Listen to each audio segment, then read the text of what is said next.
34, continuing from yesterday.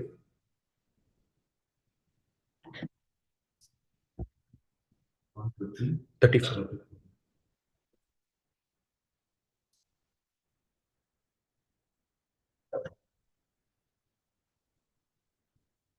Ready, bro?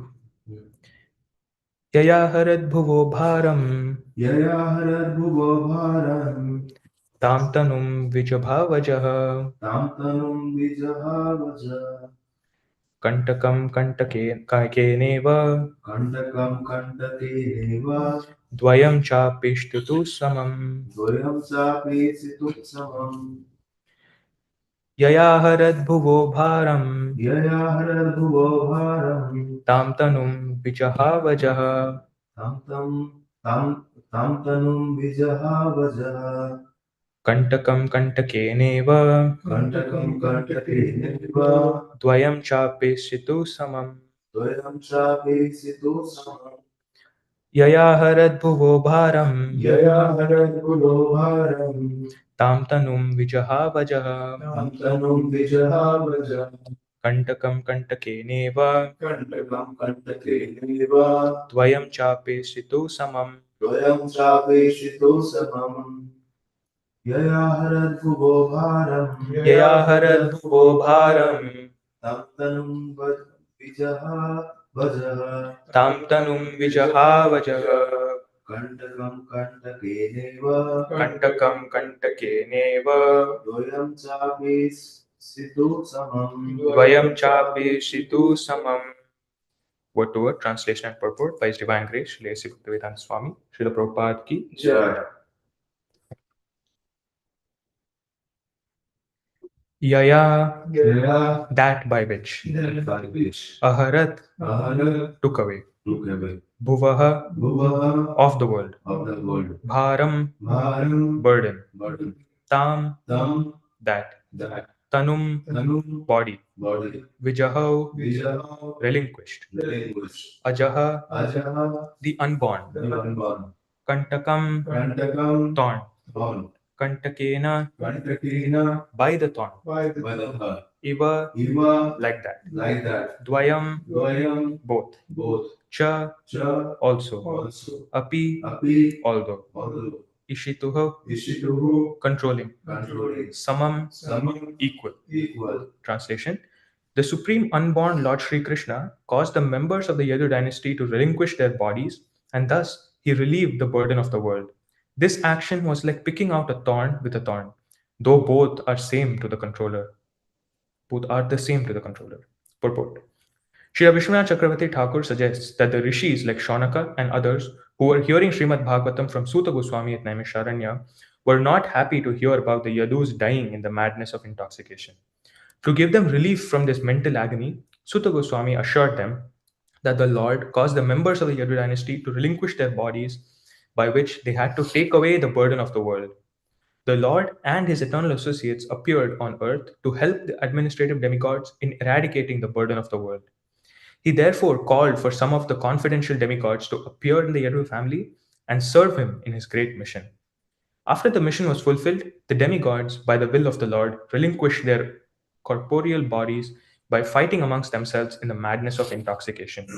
The demigods are accustomed to drinking the Somarasa beverage, and therefore the drinking of wine and intoxication are not unknown to them.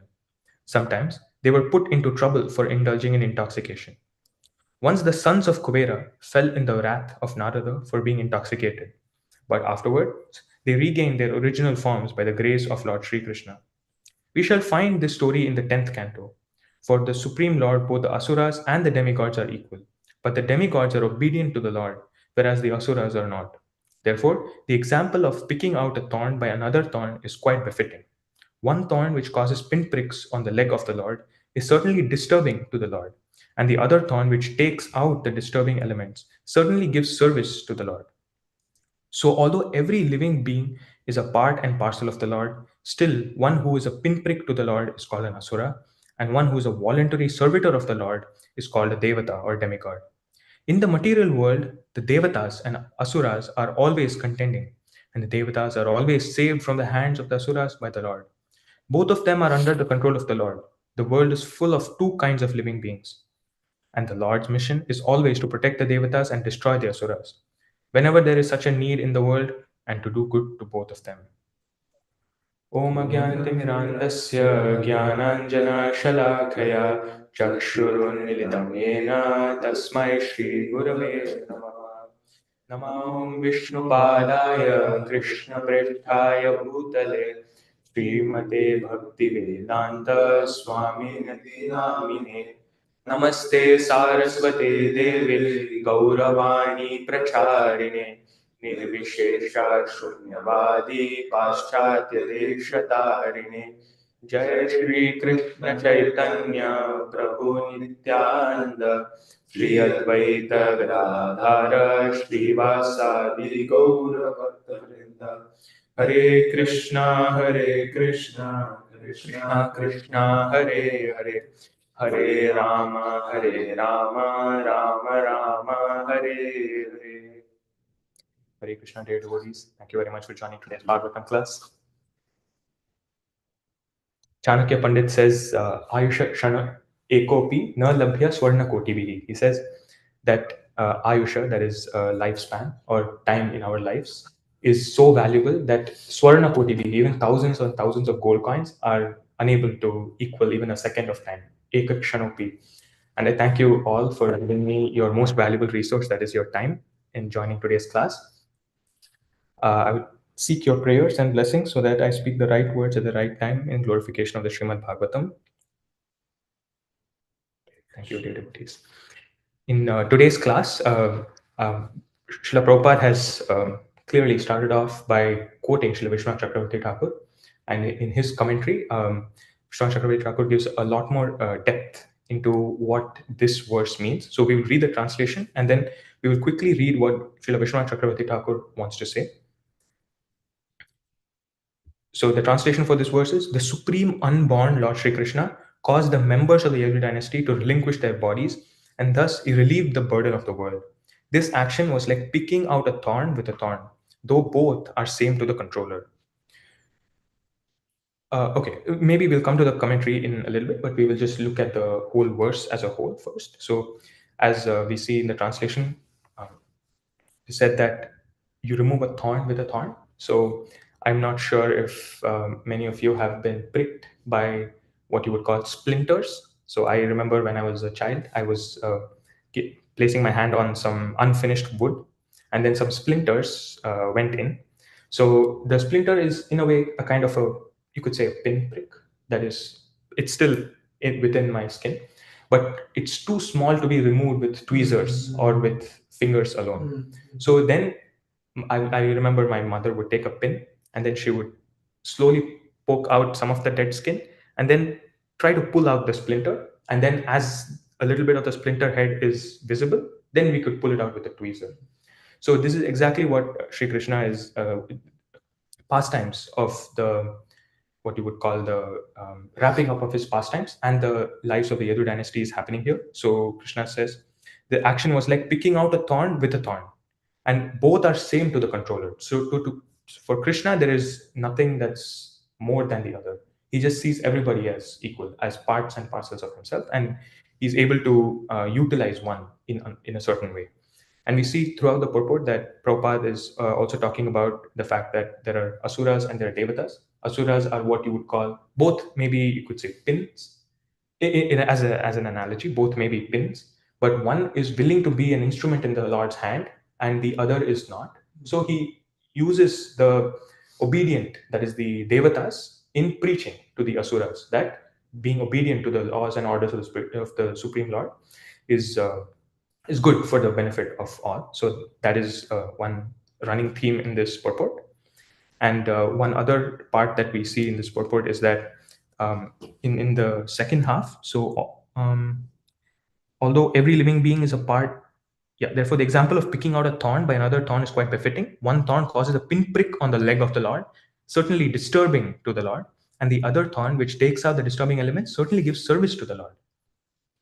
I was reminded of what Lord Ram said in the Ramayana.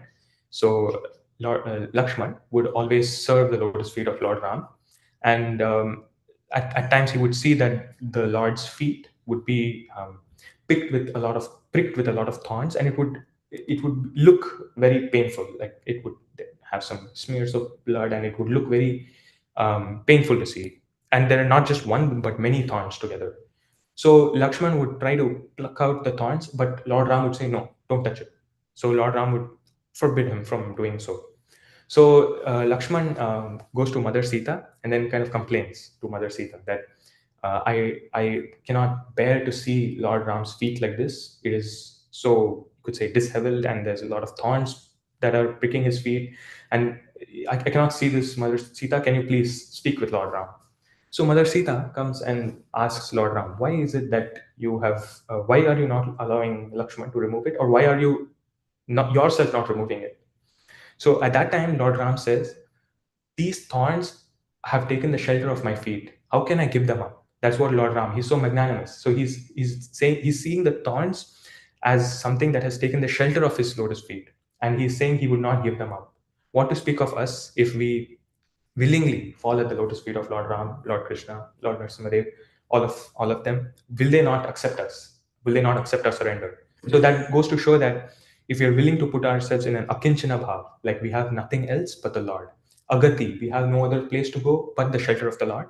In that mood, the Lord will be willing to accept us, like the thorns that took the shelter of the feet of Lord Ram. So we will quickly see what Srila Vishwanath Chakravarti Thakur says, because Prabhupada has just begun the purport by quoting him. So this is the commentary from the Sartha Tika. So here the esoteric conclusion is presented to pacify Shaunaka and their sages who were in grief on hearing about the final condition of the Yadus. So the very first line, it goes to show that it was not a passive conversation; it was active. It was not a, you could say, religious sermon where it's a monologue where one person speaks and the other listens. And the other devotees who were present there in the gathering at Naimisharanya, they did not even have to voice their concerns. It was already evident in their faces that they were a little disturbed by the fact that the Lord would want his own Parshada or his own family members in the Yadu dynasty to kill themselves. So they felt a little disturbed. And Sutta Goswami is very sensitive to all of these facial expressions, and he knows what is happening. So he says, by that body, consisting of the Yadus in the form of the Devatas, he removed the burden of the earth, which arises from the Lord, like removing a thorn with the tip of another thorn, and then gave up that body.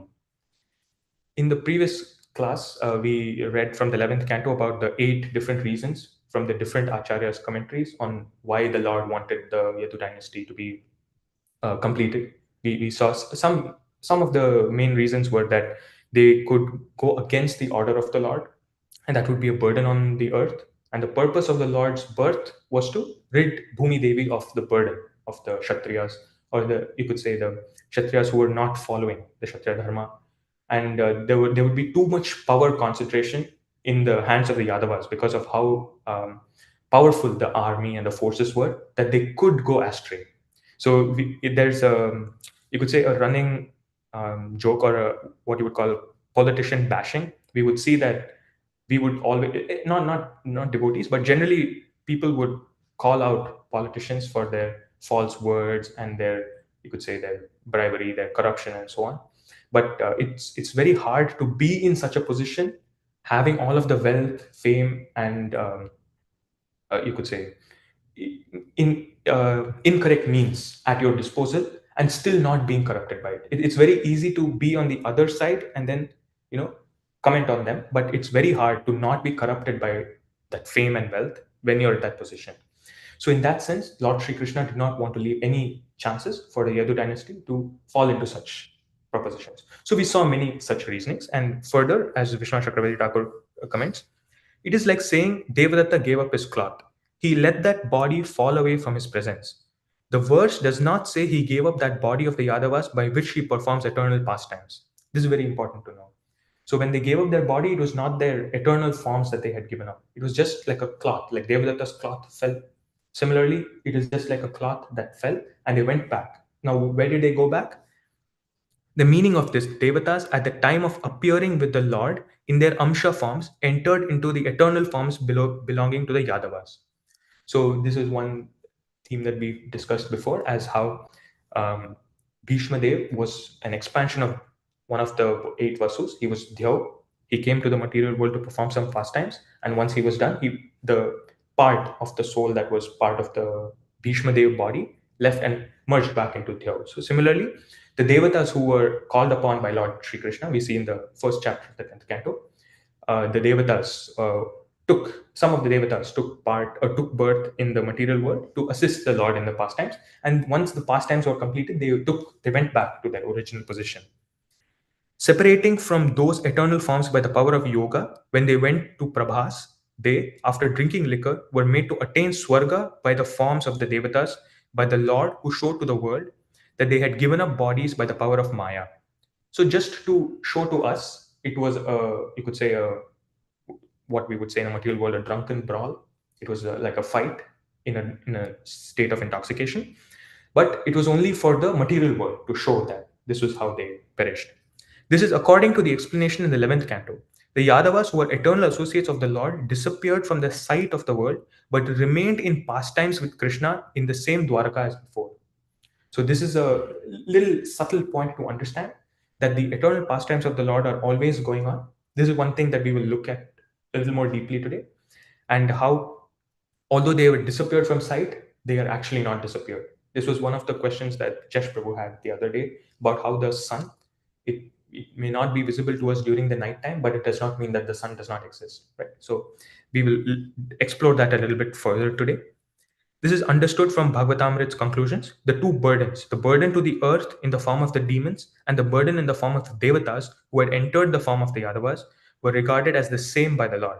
However, in the example, though two thorns are equal, the tip of the thorn as the instrument is the internal portion under the Lord's influence, acting as an assistant to the Lord's pastimes. The other thorn, the object of action, though also acting as an assistant to the Lord's pastimes, is the external portion under the influence of Maya. So this is the difference between the two thorns that Vishwanath Chakravarti Thakur talks about. Now, coming back to a very important word in today's purport, it's the very first sentence, actually, the words sentence actually, the supreme unborn Lord Sri Krishna. That's very important to know, because as devotees, we tend to have kind of a sticker statement. If we speak about anything related to the Supreme Lord, we just say it is transcendental, and then that's about it. We generally don't delve deeper into it. So Sri Krishna says in the fourth chapter of Bhagavad Gita, Janma karma chame divyam evam yoveti tattvataha tyaktva deham punarjanma naiti mameti soarjuna. He says Janma karma chame divyam. They are all divya. The Janma and karma, that's the birth and pastimes of the Lord. They are divya. They are very pleasing to the heart, and they are also transcendental. So both divya talks about both. Janma karma chame divyam evam yoveti tattvaha. But for one who knows the Janma and karma of the Supreme Lord in truth, in tattva, what happens to them? Naiti mamaiti so Arjuna. They never come back to the cycle of birth and death. So it is very important for devotees to explore this further, not just say that the Lord's birth is transcendental, and then that's spiritual, and that's about it. That is not a real tattva of the birth of the Lord. Here it even says unborn, but we see that the Lord is born.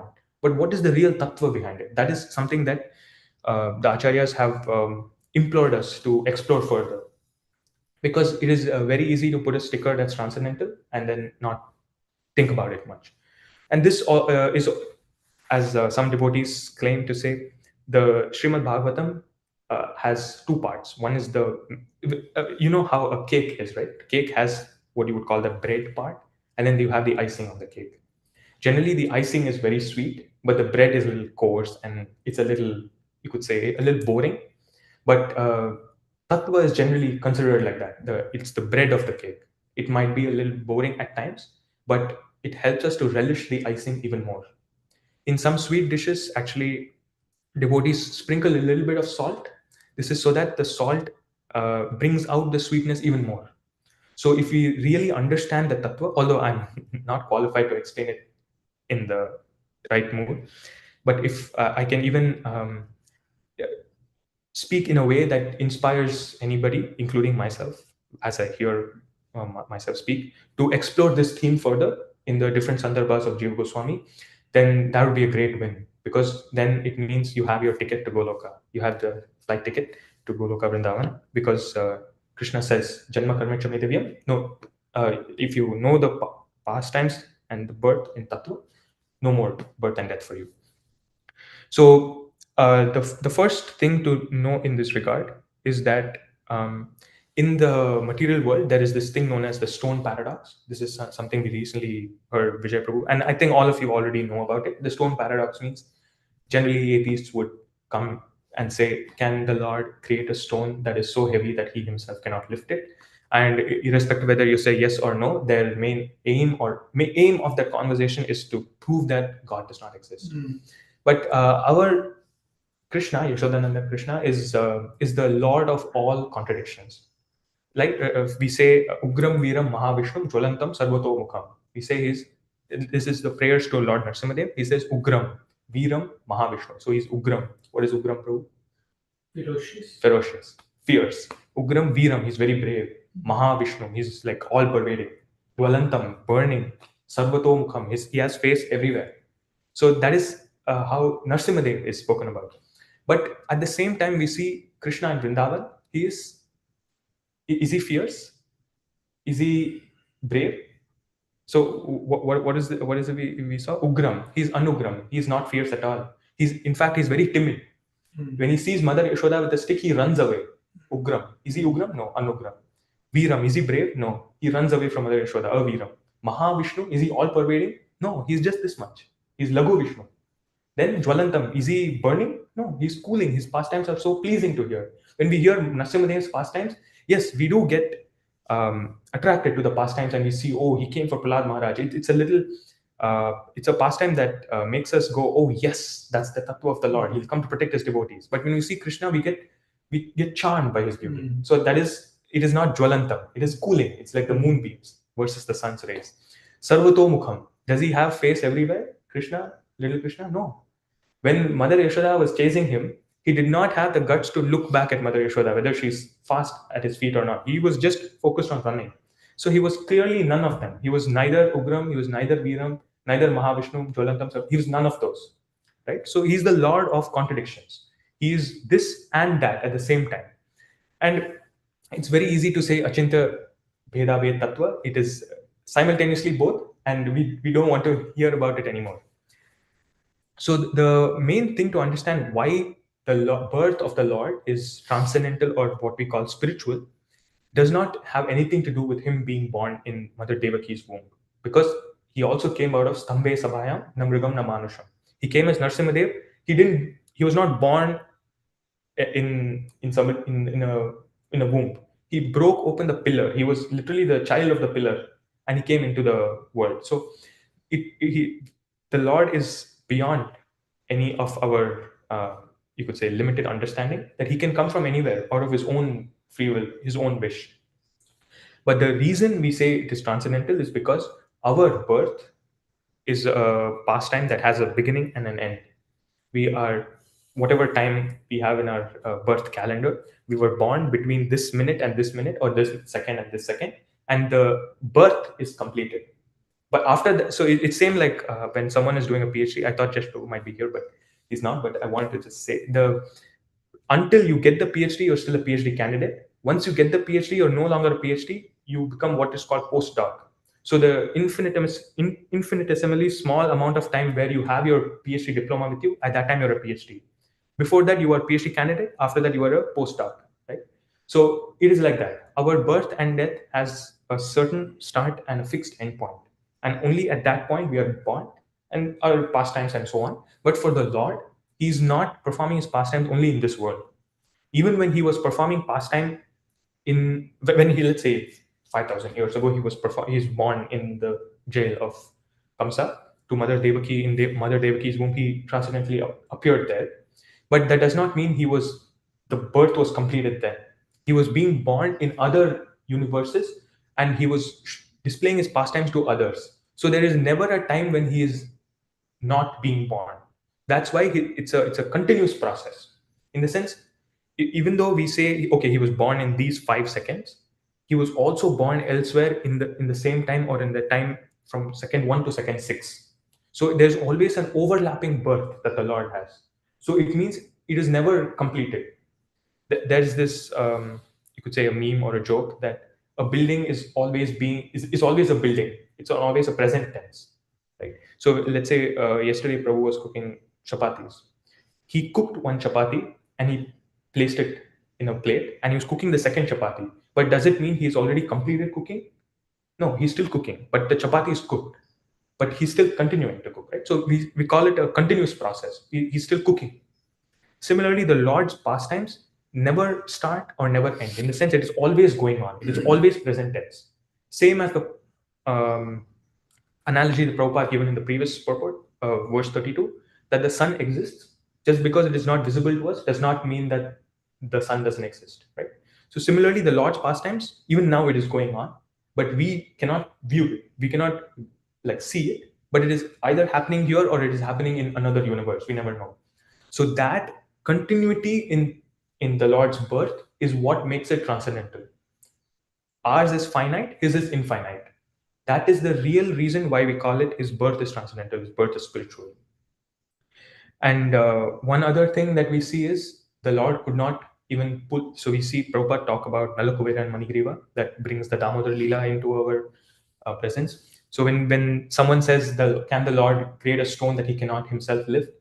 Krishna was struggling to move the mortar. So he asked his friends to push the mortar in a certain direction so at least he can roll and move with it. And that same Krishna was able to lift the Govardhan hill with just a single finger. So he's the Lord of all contradictions. And he is the Supreme Lord only if those contradictions are harmonized in him. If the contradictions are not harmonized in him, he is no longer the Supreme Lord. So we also see he lifted Mount Mandar, that is like the greatest or the biggest mountain. So he can create a stone, but simultaneously he can not lift it and he can lift it as well. So we need to understand and be in a position to explain it to someone. This is a very, very common. Someone might on book distribution may talk about it. The next characteristic that we will talk about is the Lord's activities. So we spoke about Janma, now we'll talk about Karma. So Jiv Goswami in his Sandarbhas, he gives a very pertinent definition of what karma means. And this is very important for us also to meditate upon. So he says, apurnasya nija purti artha cheshta karma. He says, the acts that an unfulfilled person performs to fulfill himself is known as karma. So this does not mean anything related. This does not lead to anything related to services. If someone performs any activity to make themselves feel fulfilled, that is karma. Whether you receive karma points for it or not in the ledger of Yamaraj is not in our control. But let's say when we wake up, we would generally wash our mouth and brush our teeth because we feel unfulfilled in a way. We feel unfulfilled as being unkempt or not groomed. So we brush our teeth and take a shower to fulfill ourselves in a certain way. Not like life's fulfillment comes from brushing our teeth, but we would feel better in that state. So we perform some activities, right? So if we perform those activities just for pleasing ourselves, we get karma points for that, right? But if we perform that activity as a service to the Lord, then we are not bound by the karma for that activity. But for the Supreme Lord, all the activities he performs are what you would say, obviously they're not bound by any laws of karma, but we see that the Lord performs activities. And we also say he's sarva kama akamova. He's akama. He has no desires, he's desireless, or he has sarva kama. He has all of the desires of the world. So how can they be reconciled? Is because when you all might have seen, there might be some very overjoyous person. Let's say some person has achieved something that they did not expect. Then we see they kind of break into a dance and then they go, yes, I got it. And then they show a very impulsive display of emotion, right? So that display of emotion is, I mean, it has no cause for creation, right? There's no reason for them to celebrate in that way. They're so happy and overjoyed that they break into a certain emotion to demonstrate or display that emotion. So the Lord's activities are like that. The Lord wants rasa, and in that sense, he displays certain emotion. So we will see what Srila Madhvacharya mentions in this regard. I wouldn't sing the verse, but I will just read the translation. Lord Hari does not perform creation of this world to achieve an unfulfilled desire. This is exactly what we spoke about. What unfulfilled desire leads to karma, right? So Madhvacharya is saying he performs all these acts purely out of joy, exactly as the dancing of an overjoyed person. So when an overjoyed person dances, the dancing does not fulfill any of his, like whether he dances or not, it does not fulfill any desire for himself. So it's like a extra appendage to show his emotion out. He is Purna Ananda, complete and full of joy. That is the Lord. You see in the invocation of the Ishopanishad itself. So how can we have any purpose? How can he have any purpose left to achieve? That's the question. So the Lord has no purpose to achieve. And devotees have asked Prabhupada. Prabhupada himself has kind of jokingly said, it's not that Krishna wants servants here because he does not have enough servants in the Golok Vrindavan. He has all the servants that all the servants that anybody could possibly have. He wants us or our love for our own benefit. If we offer it to him and he accepts it, we get purified and then we can be with him and be eternally blissful. So it is for his, it's for our own goodwill that he wants us to serve him. Even the liberated souls attain the fulfillment of all desires. So then, what to speak of the Lord is the soul of all souls in the universe. So that's what Madhvacharya's way of speaking about Tattva Siddhanta is.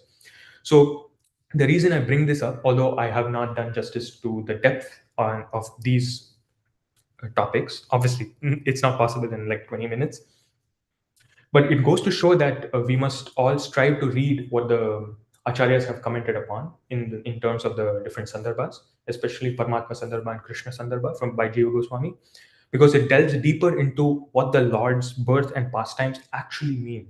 And when we really understand it, we will be able to appreciate the Lord's activities even more.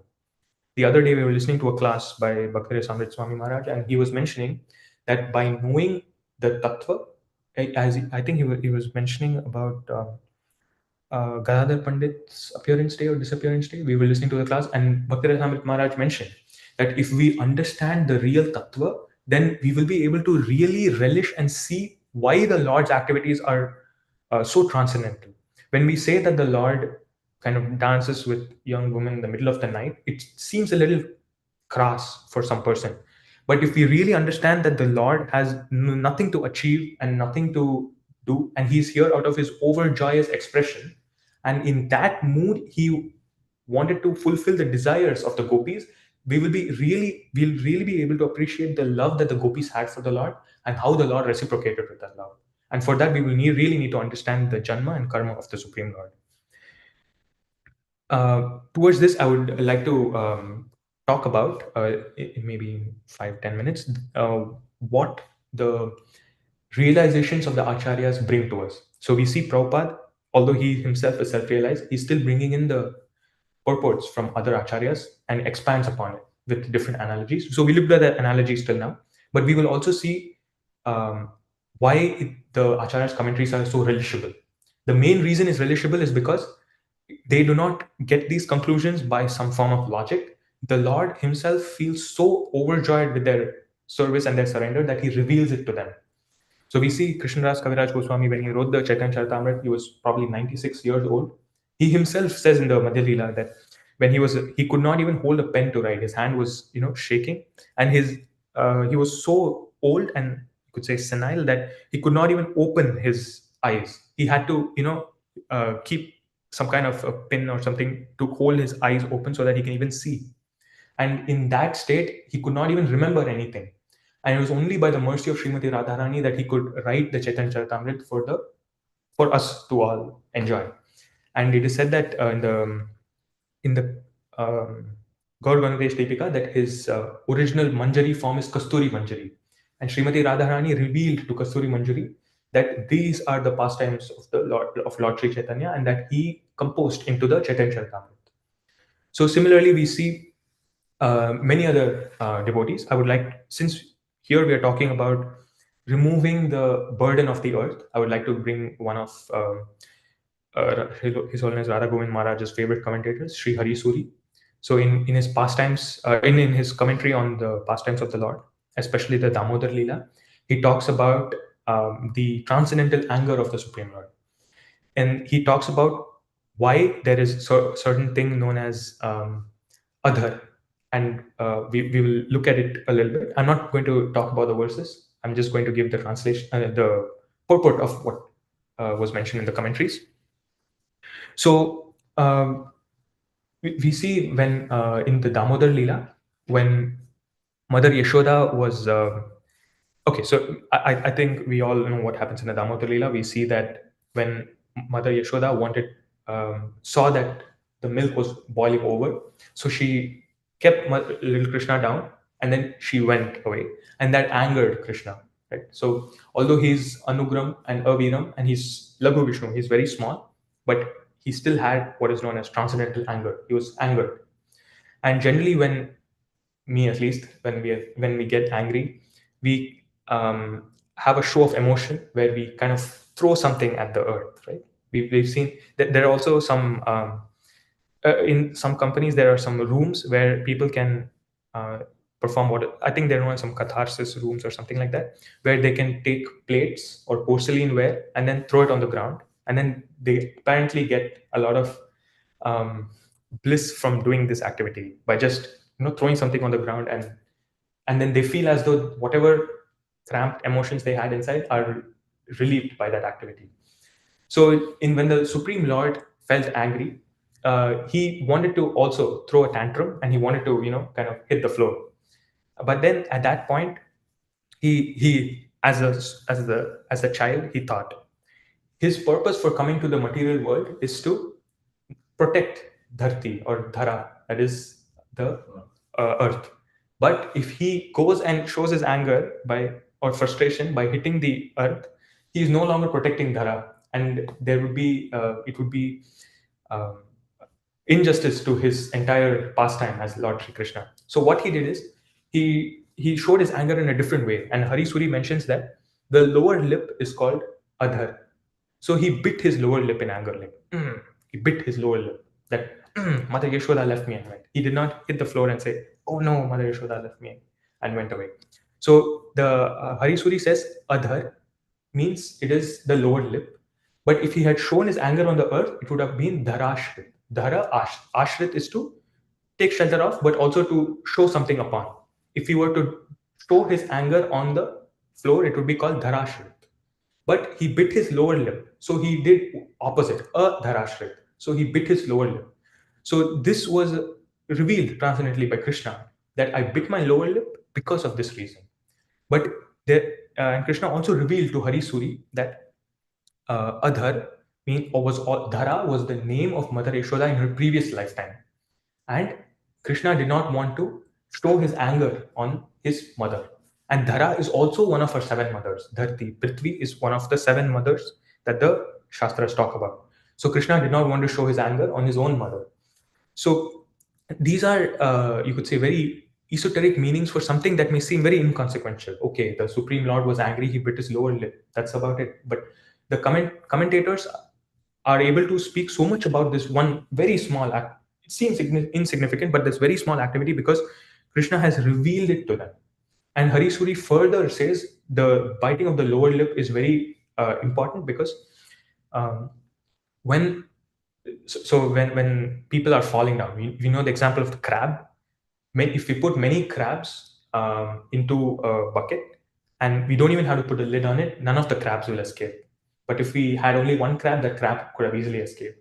And we've seen in many classes, the reason is because the crab pull each other down, and as a result, none of them are able to escape. So what Krishna is trying to show is that the milk boiling over shows people who are in a fallen condition state and who are falling further. And they, if by associating with them, one also starts falling down. And so he's giving an analogy. Krishna is giving an analogy that Mother Yashoda saw that somebody was fallen down or falling down, and she went to associate with that person who was falling down. In this case, it's the milk. But by associating with that milk, she gave up Krishna. So when someone is falling, they will easily take you away from devotional service. Krishna is trying to show that. And as a result, Krishna was displaced and Krishna was placed down and Mother Yashoda went away. So Krishna is saying that these kind of people should get the punishment, danda, punishment, by teaching from the Dvijas. They need to get good you could say, a sermon, good lesson to know better from the Dvijas, who are the Brahmanas, who are the Pandits. And the reason he bit his lower lip is to show that the teeth are also known as Dvijas because they're twice born. Because once we have milk teeth, and then the other time we have the permanent teeth. So Krishna is showing just by biting his lower lip that if one associates with fallen people or falling people, we will also move away from devotional service. And those kind of people need to get punishment from Dhara. So he bit his lower lip to show that Dvija, that is the Brahmins, should preach to such people. So there would be no way, by any kind of logic, that anybody could have gotten to this conclusion. And Hari Suri, by 12 years of his deep spiritual practice, he got the darshan of Sri Krishna. And Krishna told him, "You are a great poet, so you need to reveal all of the secrets of many of my pastimes. And I am confident that you are able to do it. So here is my blessing." And Krishna revealed many things to him. And he mentions in his, we have one copy of the Bhakti Rasayanam with us. And bro, can I get 5 more minutes, bro? Okay, there's one more thing I wanted to mention that had been, you could say, kind of a question that's been nagging me for some time, and I was finally able to find the answer. I think I had mentioned it earlier also, but I would like to mention it again because we're talking about what Krishna reveals to his devotees, who are real instruments, who are like the thorn helping the other thorn out. So this is related to Sri Radha Damodar. So during Kartik, we have the picture of Mother Yashoda and Krishna as Damodar, but in our prayers we never say Jai Yashoda Damodar. We say Jai Radha Damodar, right? So in fact in Vrindavan we have the temple of Radha Damodar. So my question was like, why do we say Radha Damodar, Jai Radha Damodar, but we have Yashoda Damodar there? So it seems contradictory, right? I mean, if we see Lakshmi Narasimhadev, we say Jai Lakshmi Narasimhadev, but this is different, right? But why is that the case?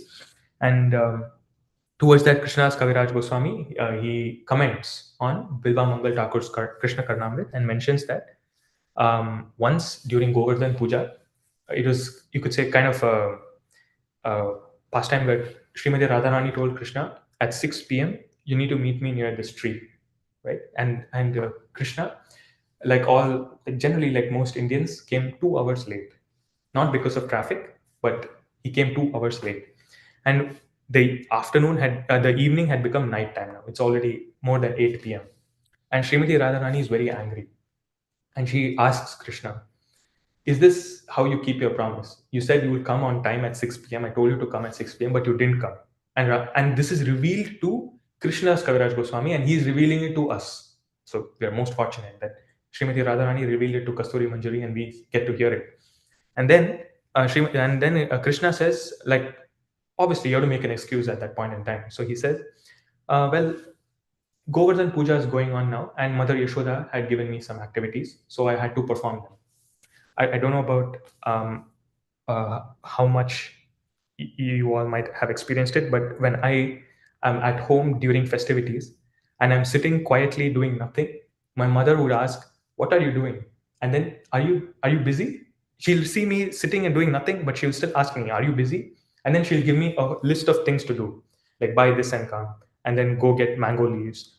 And then during Janmashtami, place Krishna's footprints on the floor. So she'll see and she'll give me. Even if I'm busy, she will come and tell me and give me some activity. So similarly, Krishna was trying to make the case that during Govardhan Puja, he had a lot of activities to do. That's why he was late. And Srimati Radharani was not going to hear any of it. And so she took out what we call as a Kamar Pandi made of gold. And then she tied Krishna to the tree that she asked him to come meet in front of.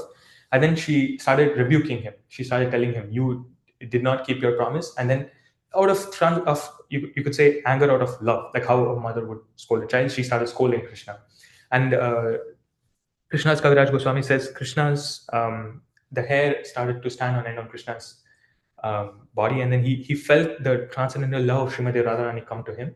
And seeing him tied to the tree, he thought that this is a pastime that he needs to show to the world here. And if they see that in terms of Damodar and Mother Yashoda, they will be transcendently attracted to this pastime.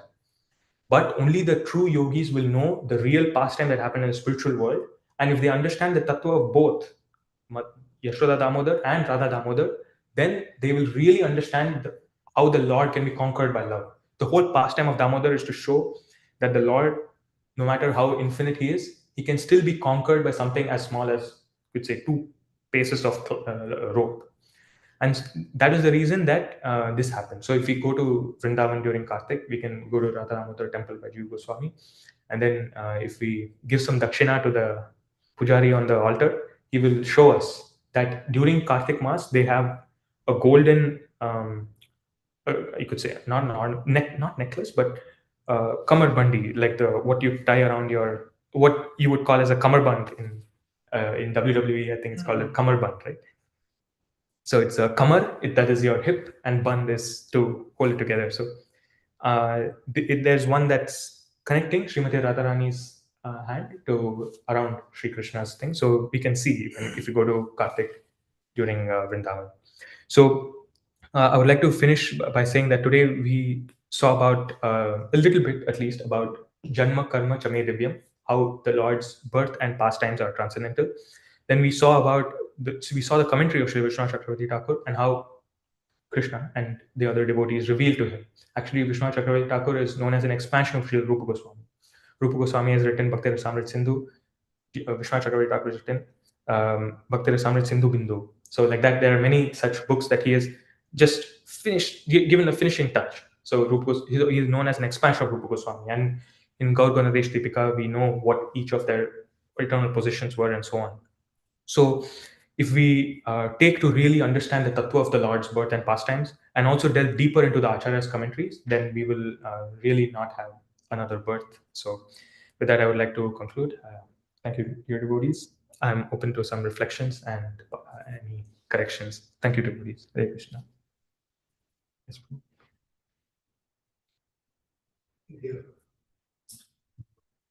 I like that continuous thing example you gave to, like how, let's say Anand Chetan Guru is making chapati and whether we're staying in a old building, we say it's still a building, right? Because yeah, like how I mean Lord manifests in different universes. And Prabhupada also gave example of the sun, in many purports. Like he says, like where, like let's say in America, sun is there, in India it is not, and vice versa, things like that. So yeah, so that indicates that like how Lord is omnipresent and is taking care of all of us. So I like that one. Yeah. Actually, everything you said is so realizable. So thank you so much. Thank you, Prabhu.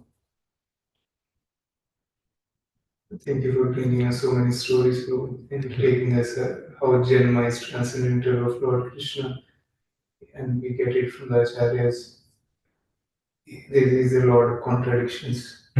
So that's why he's transcendental. Janma is karma.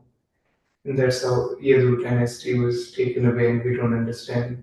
And how you pointed out that Sutta Goswami is able to understand the emotions of the assembly. It's not just a sermon or a monologue. When there are long answers or conversations, they are understanding the mode of the hearer and they are speaking accordingly. We see the same in Bhagavad Gita, where Krishna speaks at length, maybe the entire chapter, but he's able to see the face and countenance of Krishna, Arjuna, and he's answering any questions that comes to his mind. So it's not just an ordinary conversation.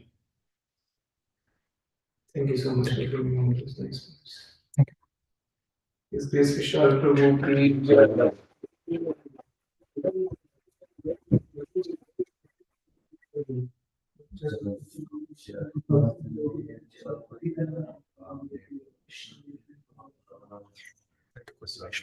Jai.